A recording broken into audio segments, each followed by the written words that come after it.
पूष मास की पुत्रदा एकादशी का महात्म।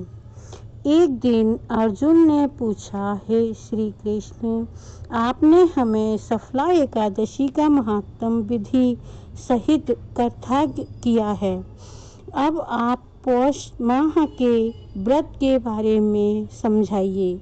उस दिन कौन से देवता का पूजन होता है तथा इसकी क्या विधि है। इस पर श्री कृष्ण भगवान बोले, हे राजन, पौष शुक्ल पक्ष की एकादशी का नाम पुत्रदा है। इसका पूजन विधि से करना चाहिए। इस व्रत में श्री नारायण भगवान की पूजा करनी चाहिए। इस चार और अचर संसार में पुत्रदा एकादशी व्रत के समान अन्य दूसरा व्रत नहीं है। इसके पुण्य से मनुष्य तपस्वी, विद्वान और धनवान होता है। इसकी एक कथा है, उसे सुनो। भद्रावती नगरी में सुकेतु नाम का एक राजा राज्य करता था। वह निसंतान था। उसकी स्त्री का नाम शैब्या था। वह सदैव निपुत्री होने के कारण चिंतित रहती थी। उस पुत्रहीन राजा के पितर रो रो कर पिंड लेते थे। इसके बाद हमें कौन पिंड देगा। इधर राजा को भी बंधु बांधवों, मंत्री, मित्र, राज्य, हाथी, घोड़ा आदि से भी संतोष नहीं होता था। उसका एकमात्र कारण पुत्रहीन होना था। वह विचार करता था कि मेरे मरने के बाद मुझे कौन पिंड देगा और बिना पुत्र पितरों द्वारा देवताओं के उत्पन्न नहीं हो सकते। जिस घर में पुत्र ना हो वह सदैव अंधेरा ही रहता है। इस तरह राजा रात दिन इसी चिंता में लगा रहता था। एक दिन राजा ने अपनी शरीर त्याग देने की सोची, परंतु विचार करने लगा, आत्मघात करना महापाप है। राजा इस तरह मन में विचार करके एक दिन छिपकर वन में चला गया। राजा घोड़े पर सवार होकर वन पक्षियों द्वारा वृक्षों को देखने लगा। उसने वन में देखा कि मृग, बाघ, सुअर, सिंह, बंदर, सर्प आदि भ्रमण कर रहे हैं। हाथी अपने बच्चों को हथनियों के बीच में घुमा रही है।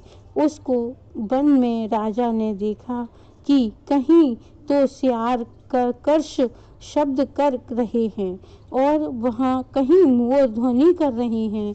वन में अदृश्यों के को देखकर राजा को सोच विचार में दोपहर हो गई।